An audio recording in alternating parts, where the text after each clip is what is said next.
Like in our homework? Yeah, in your homework. Persuasive writing is writing, Trying to get someone to do something or to get something. You're trying to persuade someone or turn someone's opinion towards your opinion, correct? Yeah. You want them to believe what you believe. You want them to accept the things that you accept. You want them maybe to buy something that you want them to buy. You're trying to change their mind about something.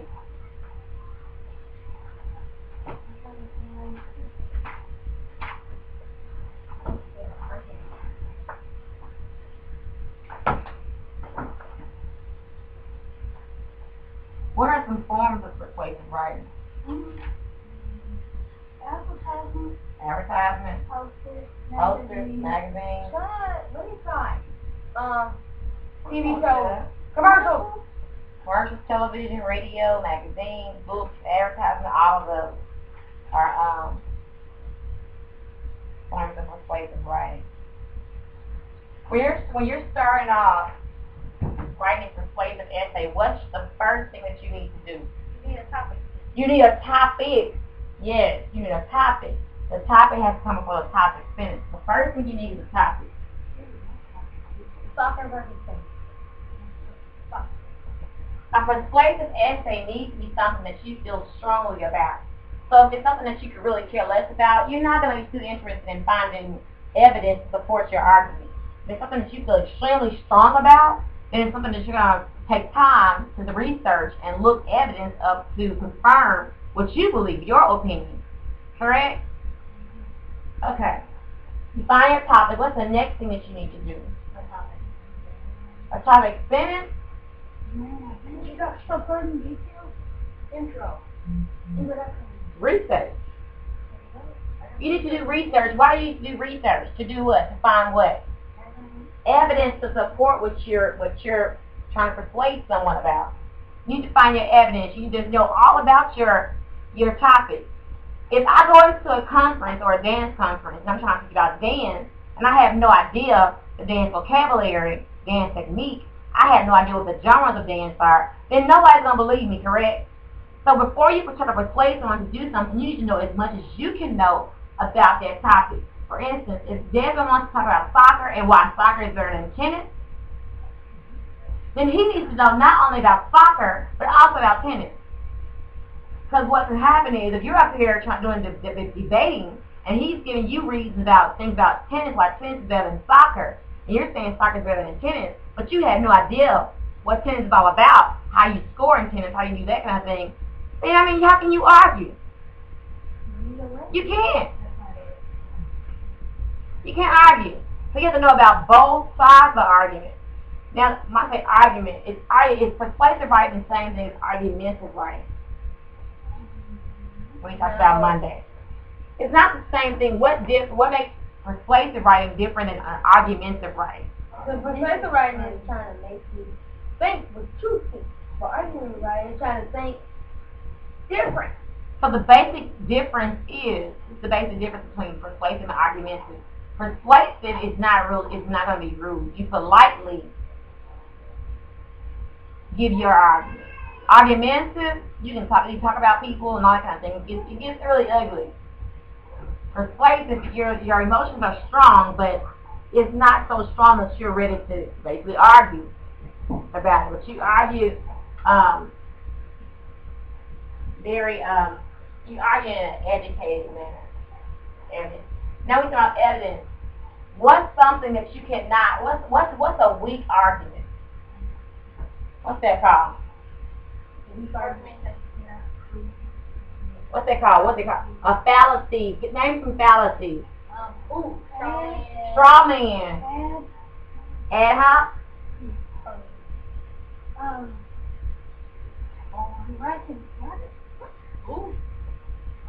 You name some. Back at you, lunch of them. I was trying to name something on phone. Red herring. No. Fallacy. What else? Okay. More fallacy. Cherry. Something about cherry. Cherry picking. Yeah. Cherry picking fallacy. Let me go to the future, man. Give me some examples of those fallacies. Give me an example of a straw man fallacy. You can't look it up. Oh, Lord. I see something on here. You can look it up. Look, what is this? I'm trying to look for my other one. Make it your homework. Now, finish later. So completed work. Now, where is it? Look it up. Just Google. Google what's a straw man, examples of a straw man fallacy. Somebody else Google examples. Let's do like this. Simon the straw man. Brianna do red herring. Look up an example of a red herring fallacy. And Desmond do cherry picking fallacy. If you're writing a persuasive essay, is it smart to use those fallacies? No. Why? What do fallacies do to your persuasive essay? It makes it. It can't be proven. It can't be proven. It makes your essay what? Weak. It makes it weak. People start saying, okay, I'm definitely not buying into this argument at all. I definitely don't. I'm not believing this. Okay, so can you tell us what cherry picking? The first evidence or the fallacy of incomplete evidence is the act of pointing to individual cases or data that seem to confirm a particular position while ignoring a significant portion of related cases or data that may contradict that position. Very good. So, did it give you an example? Red herring fallacy is the fallacy when someone introduces a new topic or argument that distracts from the original topic. For example, Mom, can I touch your phone tonight? How can I be sure you won't drink alcohol? Oh, Mom, how can you even think of that when I've been doing your homework? Does homework got anything to do with drinking alcohol? No, that's a weak argument because of that fallacy. Extremely weak. So it's kind of like, you know how you're talking to somebody or you're having a heated conversation with somebody and they start saying, well, you know, he stepped on my foot. Well, I didn't even eat last night. You like, that ain't got nothing to do with what we're talking about right now. That's what that is. But then, you know, you said it before, haven't you? That had nothing to do with what we're talking about. What in the world that got to do with your teachers tell you? What does that have to do with you turning in your work? That's a weak argument. Give me an example of straw man. This one says, I think we should go to Bill fast food because their burger is not delicious. No way something is not delicious to taste horrible. Say it again, no way. Say no way. No way a name is not delicious. It's horrible. Say a name. Ooh, example. Okay. I think I yeah. It says here, it says example 1. It says here on your presuming that you are a hard worker. You pay attention to detail and you don't mind working long hours. Andy, yes, sir. Employer, I spoke to you previous employer. He says that you constantly change things that should not be changed. You could care less about other people's property, and you have the lowest score in personal relations. Yes, that Andy. Yes, that is all true. And employer, great news. Welcome to the Facebook. What? The Facebook. So what was the argument about? What was the fallacy? No cherry picking, but what made it work? What made it weak? Did they get off the subject or something?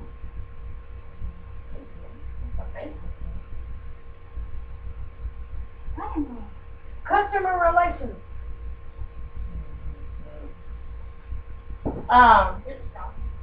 Okay. After Will said that we should put more money into health and education, Warren responded by saying that he was surprised that Will hates our country so much that he wants to leave it defensive by cutting military spending. What in the world does that have to do with anything else? I mean, completely weak, right? Here's another thing.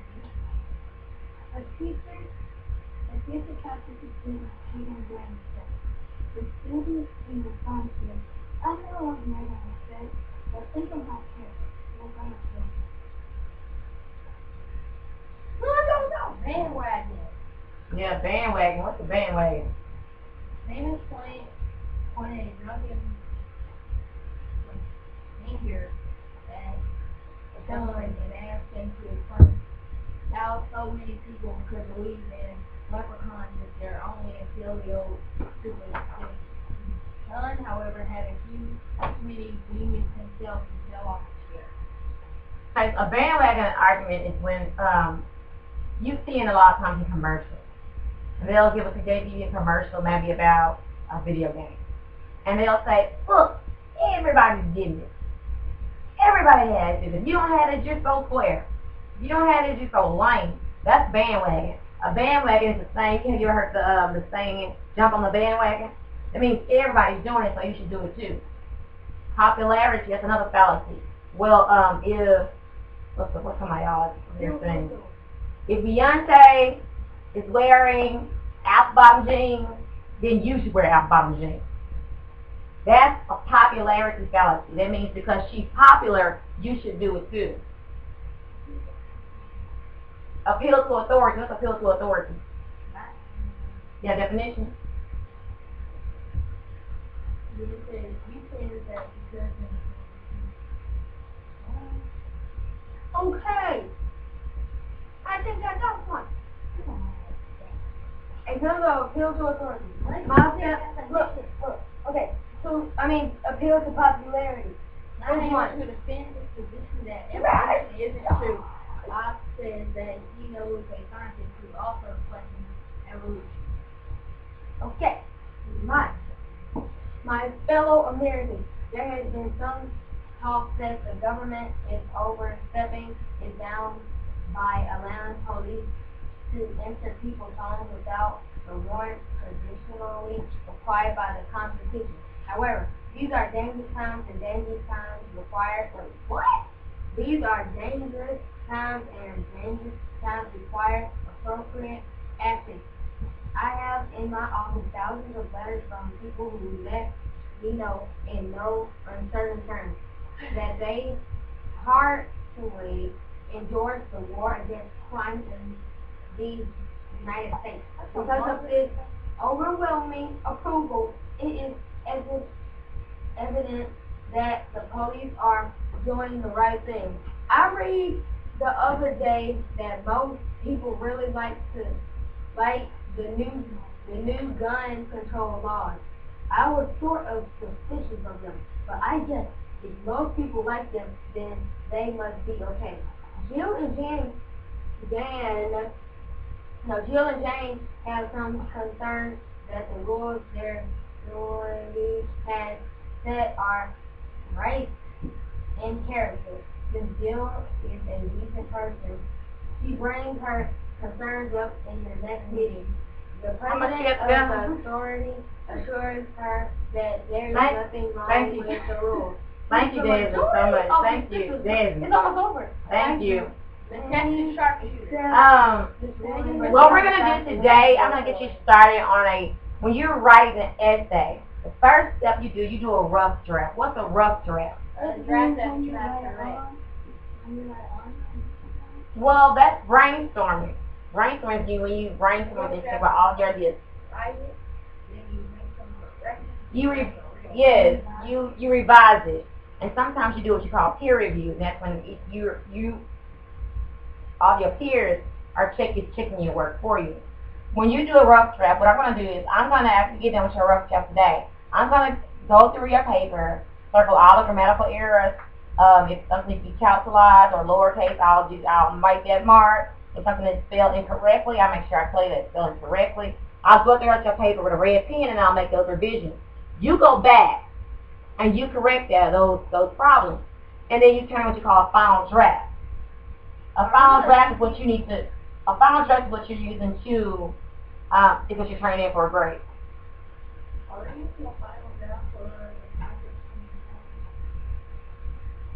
Yes. I don't know. Let me see first. So I can check out some other projects.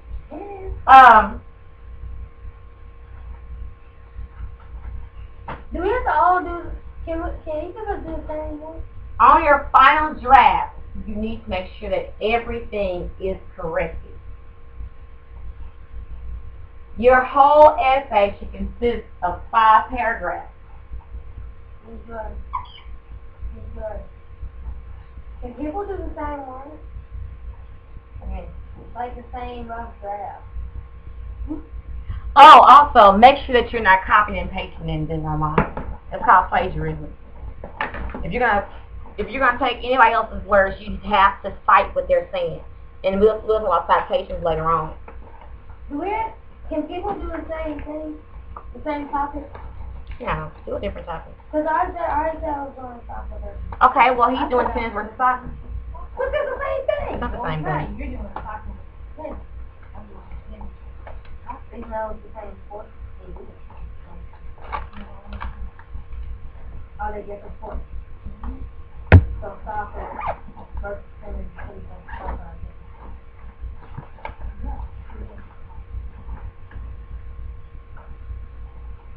Alright. Your essay should include 5 paragraphs. Okay? 5 paragraphs. Tonight for your homework, you're going to have a persuasive essay outline. That outline will help you to write your essay.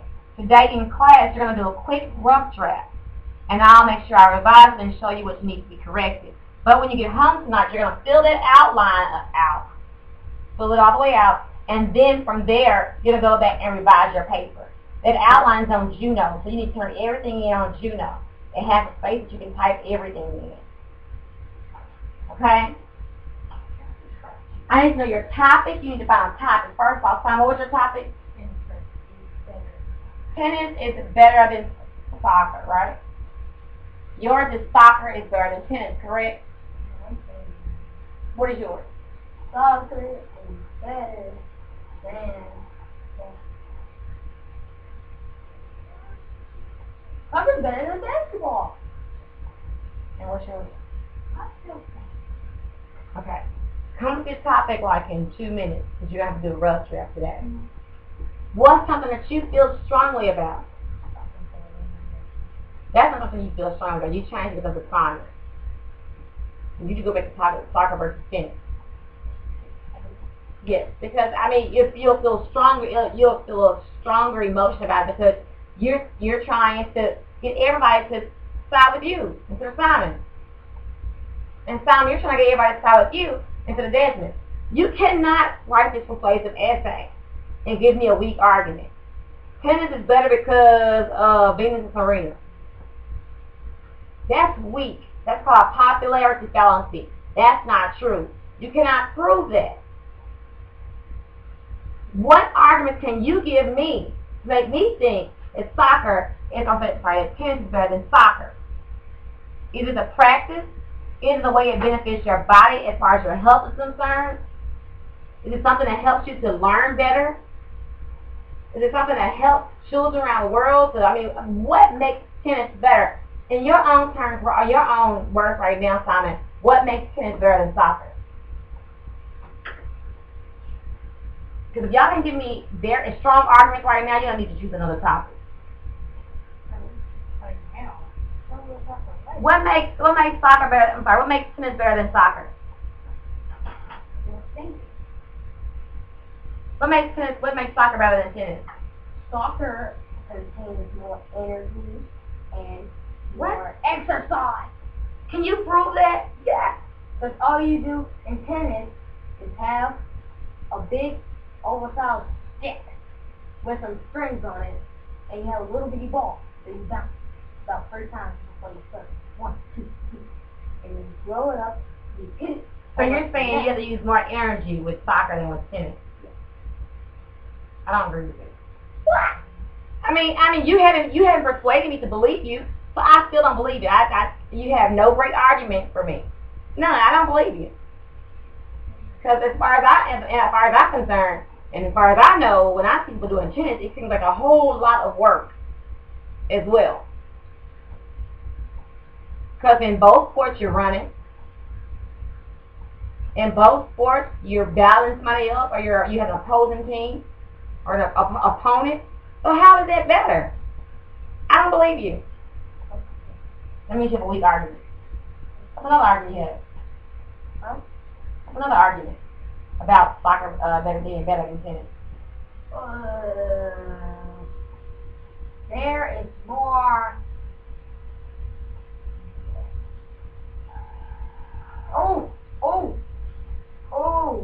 There's more.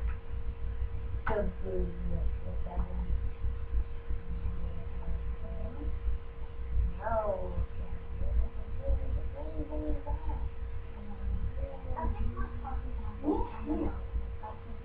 Recycling, I would love for you to write it out. Why so much recycle? And it's so many arguments and so much evidence you can give. So many statistics. What is a statistic, Desmond and Simon? What is a statistic?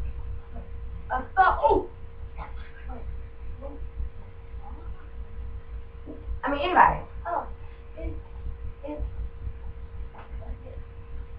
Data or information that's gathered from a bunch of a certain select group of people. It's a factor piece of data. No, it's a factor piece of data from a study of a large quantity or numerical data. Statistics. So, I mean, with recycling, it's so easy to find an argument. It hurts the earth, or it harms the earth. How does it harm the earth? How does littering harm the earth? You talk about the oceans and all that, and why it's important to recycle. That'll be a really good topic for you to choose. It's especially if it's something you personally feel strong about. If there's no need to write an essay on something that you had, or a persuasive essay on something that you do not feel strong about. Because you're going to hate writing that persuasive essay. And all of a sudden you're going to find yourself like, why in the world did I choose this topic? If you can care less about recycling, or you can care less about pollution, why would you choose this topic? So, give me an argument. What's your topic? I need your topic right now. Why is it, okay, give me one argument for why tennis is better than soccer. Tennis, you need more equipment when you're about to play. And how does that benefit you over having less equipment? Yeah, so here's an example. If you're playing with one racket and the frame breaks, you need another one. Okay, so you're saying you have more bags of equipment. I mean, y'all gotta really do some convincing. Because in soccer you have more equipment too. Because But I mean, I'm asking. I would think personally that less equipment is better. Because you don't have to carry all this stuff everywhere, right? Yeah. So if you tell me if one of your arguments is that tennis uses more equipment, you're gonna have to prove why that's better. And now you understand what the whole thing about persuasive writing is. It's not just I believe this. Persuasive writing business is not about stating your opinion. It's about backing up your opinion. It's about making me believe your opinion. It's about changing my opinion into your opinion. That's what persuasive writing is. Not just saying I like this because of this reason. Wow. What's your evidence? You need to have your first paragraph is your introduction. Your introduction has got to be, has to be strong. It has to be a catching word What's one word? What's that? Amazing. What's one word? It was in your what I call it. One word is a single word that catches the audience that you're reading your essay attention. For example, if I'm writing about ballet, my one word caption could be dance with exclamation mark. One word can capture your attention.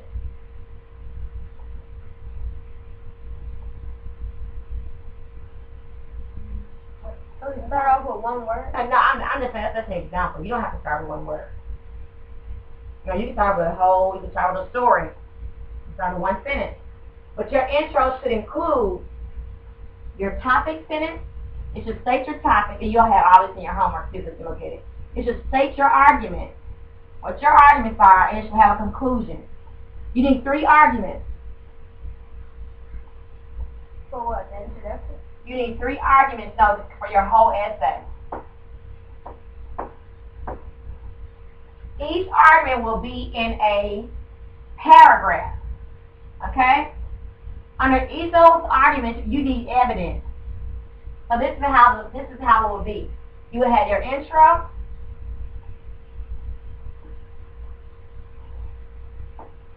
And you will have a paragraph on your intro. In your intro, you're going to include your introduction sentence, your 3 arguments in three sentences, and your conclusion sentence for your first paragraph. For your next 3 paragraphs, you have your first argument,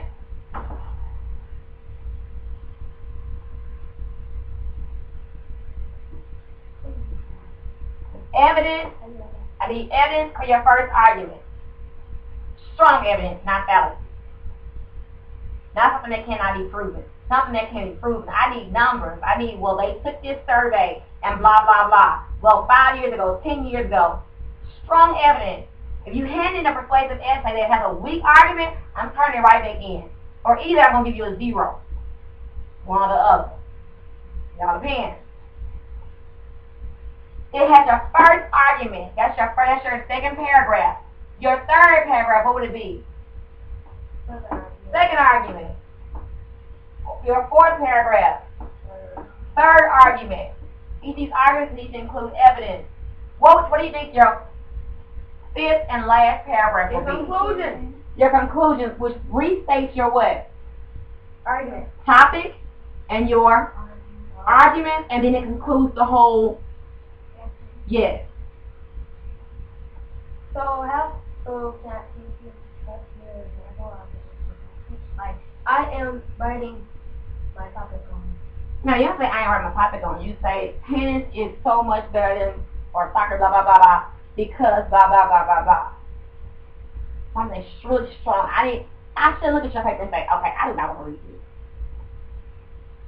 Your first sentence should make me want to read that. Whenever you're applying for colleges and scholarships, you're going to find that, because we're going to look for scholarships and everything as well, so you can be ready for when you get ready to apply for scholarships. There are scholarships for almost anything that you can think of. They have scholarships for African Americans. They have scholarships if you're left-handed. They have scholarships if you play soccer or tennis. They have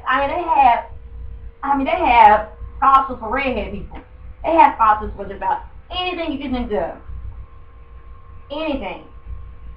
So when you're writing an essay for a scholarship, you have to prove to these people why you deserve the scholarship.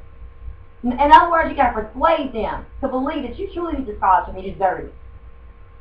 If you're applying for a school, and I heard Simon say you want to go to where? Duke. Duke is an Ivy League college. That's one of the top universities. Duke is a top university. When you apply for Duke, you're going to write an essay. And it has to be a strong essay, not a weak essay. What makes you stand out more than any other of the million people applying to Duke? What makes you stand out? Because what they do, they look at your essay, and they look at your form, and they look at your content, and they look at the first sentence. If your first sentence is not strong, they're going to toss your essay to the side. That's why you have to learn how to write persuasively. Next week, you're going to learn how to write descriptive. How to describe something. How can I describe this? You know how it works. You're watching Food Network. And somebody cooking some food on there. And they started talking about how this burger is juicy, how this burger is hot, how this burger is steaming, how this burger is... And you're like, man, all of a sudden you're getting hungry. Don't you? That's because it's descriptive. We do that next week, but this week you're going to have to please persuade me. I want to look at Simon's essay and be like, okay, like, can it be a better thought? I want to look at Desmond's essay and be like, I don't know, Simon. I'm not sure, because he got a strong argument too. And I say, Breezy, yours is such an easy topic to write on. Recycling. You have so much to find, so much information that you can find out recycling. Any questions before you sign your rough draft? Oh, good. She was right while you were talking, so she wasn't listening. Anything else? Nothing? Okay, well, when you get done or you feel like you're stuck somewhere and you let me know so I can help.